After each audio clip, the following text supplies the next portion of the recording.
জাতীয় বিশ্ববিদ্যালয়ের অধীনে অনার্স ভর্তিতে দ্বিতীয় মেধা তালিকা অর্থাৎ দ্বিতীয় মেরিট লিস্ট এবং মাইগ্রেশন অর্থাৎ গ্রুপ পরিবর্তনের রেজাল্ট তোমরা কিভাবে দেখতে পারবা নিজের মোবাইল ফোন থেকে, সেটাই তোমাদের আজকে আমরা দেখাবো। মনে রাখবা, এই রেজাল্টটা তুমি তোমার নিজের মোবাইল ফোন থেকে খুব সহজে দেখতে পারবা, চাইলে এসএমএস, চাইলে অনলাইন, কয়টায় প্রকাশ করবে সে টপিকে আলোচনা করব।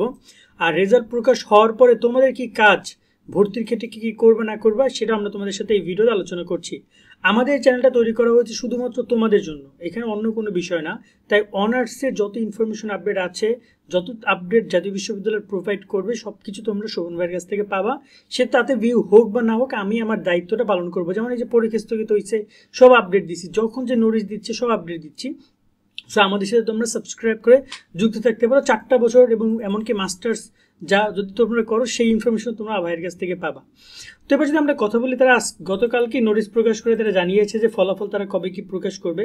জানো, আজকে তারা ফলাফল প্রকাশ করবে। রেজাল্ট দেখার জন্য তোমাদেরকে যা করতে হবে, আমি এই ভিডিও ডিসক্রিপশনে সরাসরি এই জাতীয় বিশ্ববিদ্যালয়ের ওয়েবসাইট লিঙ্ক তুলে ধরছি। মোবাইল দিয়ে তুমি সেখানে ক্লিক করবা। ক্লিক করার পরে তুমি এখানে চলে আসবা। এখানে তোমরা দেখতে পাচ্ছ দুইটা উপায় রেজাল্ট দেখা যাবে। সর্বপ্রথম যে উপায়টা আছে সেটা হচ্ছে অনার্স অ্যাপ্লিকেশন লগ ইন। এখানে তুমি যাবা, ক্লিক নাও বাটনে ক্লিক করার পরে এখানে তোমার অ্যাপ্লিকেশন আইডি এবং পাসওয়ার্ডটা দিবা। অ্যাপ্লিকেশন আইডি পাবা, তোমার আবেদনের যে এডমিট কার্ডও পাবা, অথবা তুমি তোমার আবেদন ফর্মও পাবা। এইটা ক্লিক করার পর লগ ইন করবা।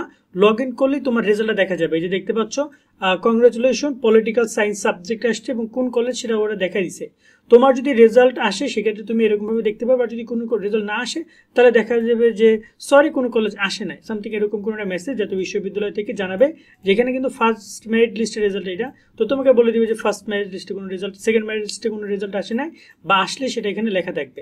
ওকে, আরেকটা উপায় কোনটা? আরেকটা উপায় হচ্ছে, দেখতে পাচ্ছ উপরে এই যে দেখতে পাচ্ছ এই পাশে রয়েছে অ্যাডমিশন টেস্ট রেজাল্ট। এই বাটনে ক্লিক করবা। ক্লিক করার পর এখানে শুধুমাত্র তোমার অ্যাডমিশন আইডি অথবা তোমার অ্যাডমিশন টেস্ট রোল নাম্বার, অর্থাৎ তোমার রোল নাম্বার যেটা ভর্তি পরীক্ষা দিয়েছো সেই রোল নাম্বার যে কোনো একটা বসালেই হবে। বসানোর পর সার্চ অপশনে ক্লিক করবা। দেখতে পাচ্ছ, এই যে দেখতে পাচ্ছ তোমার অ্যাডমিশন আইডি দেখাচ্ছে, application ID, admission test roll number দেখাচ্ছে এবং এখানে তোমার নাম দেখাচ্ছে এবং তোমার কলেজের নাম। একটু আগে আমরা যে রেজাল্টটা এখানে দেখলাম সেটা আবার এখানেও দেখা যাচ্ছে। দেখতে পাচ্ছ পলিটিক্যাল সায়েন্স এবং এখানে কলেজের নামও দেখাচ্ছে। তো এই হচ্ছে কথা, এভাবে তোমরা রেজাল্টটা দেখে নিতে পারবা। আর যাদের রেজাল্ট মাইগ্রেশনের মাধ্যমে সাবজেক্ট পরিবর্তন হবে, তারা এই জায়গায় দেখতে পারবা যে নতুন সাবজেক্ট অ্যাসাইনের জায়গায় নতুন সাবজেক্ট দেখতে পারবা। যদি তোমার সাবজেক্ট চেঞ্জ হয়, এবং তাহলে যদি সাবজেক্ট চেঞ্জ হয় তাহলে তোমরা কিন্তু সেখানে গিয়ে ভর্তি হবা যে সাবজেক্ট আসবে। এখন ভর্তি রেজাল্ট প্রকাশের পরে তোমাদের কি করণীয়, এই প্রসঙ্গে যদি কথা বলি, সাবজেক্ট পছন্দ হলে ভর্তি হয়ে যাও, সাবজেক্ট পছন্দ না হলে রিলিজ স্লিপে অ্যাপ্লাই করার সুযোগ রয়েছে, ঠিক আছে। আর যারা অলরেডি ভর্তি হয়ে গেছো তারা আর রিলিজ স্লিপে অ্যাপ্লাই করতে পারবে না, তাদের ভর্তি কাজ শেষ। এখন মাইগ্রেশন যদি তোমার রেজাল্ট চেঞ্জ হয় তাহলে তোমার কোনো কিছু করার নাই। তুমি আপাতত নতুন যে সাবজেক্ট এখানে পাবা সেই সাবজেক্টে গিয়ে ক্লাস করো।